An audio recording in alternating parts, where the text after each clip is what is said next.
Hey everyone, this is Carolyn. This is Hannah. And Mercedes. And today we'll be teaching you about Diels-Alder reactions. So how do we know it's going to be a Diels-Alder reaction?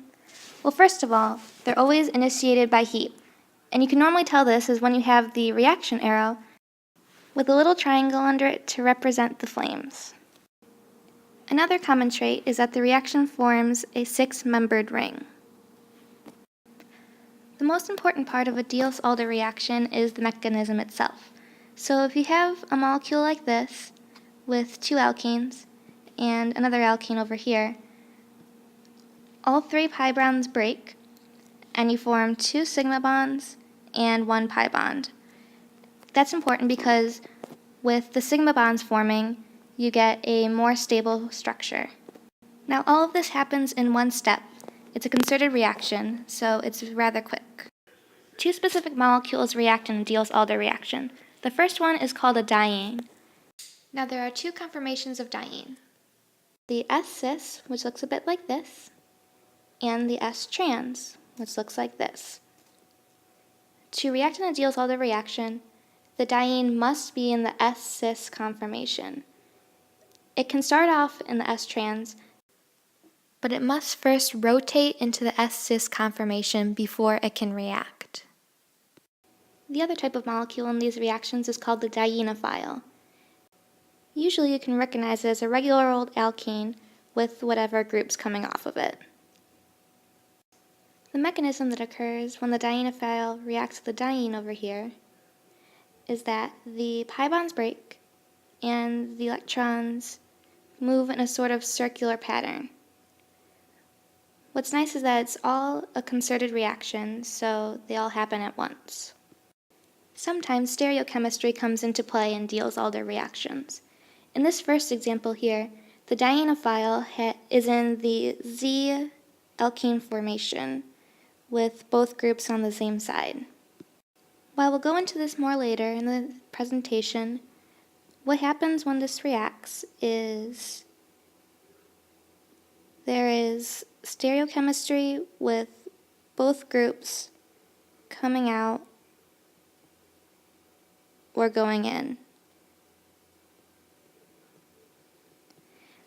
The opposite occurs in the second reaction here, where we have an E alkene at the dienophile.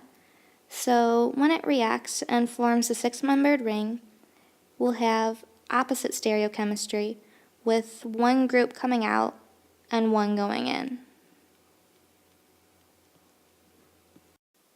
The first reaction we're going to do is a Diels-Alder reaction with anti-stereochemistry. A pair of electrons from the pi bond reacts with the dienophile to form a sigma bond, which pushes the electrons from the dienophile to the other end of the diene, forming another sigma bond, which will push these electrons between the two alkenes, forming a pi bond. Since this is an E alkene, one of the products will have one up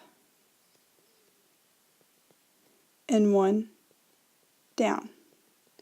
The other product, however, will have one down and one up.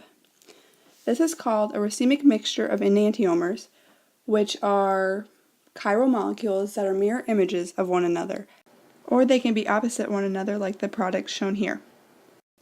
Alright, for our next example, we're going to be doing a Diels-Alder reaction with syn stereochemistry. This molecule over here is a diene, and this one right here is a dienophile. This goofy little structure right here is actually a five-membered ring, but this is showing the 3D structure as it gives a better view of the molecule.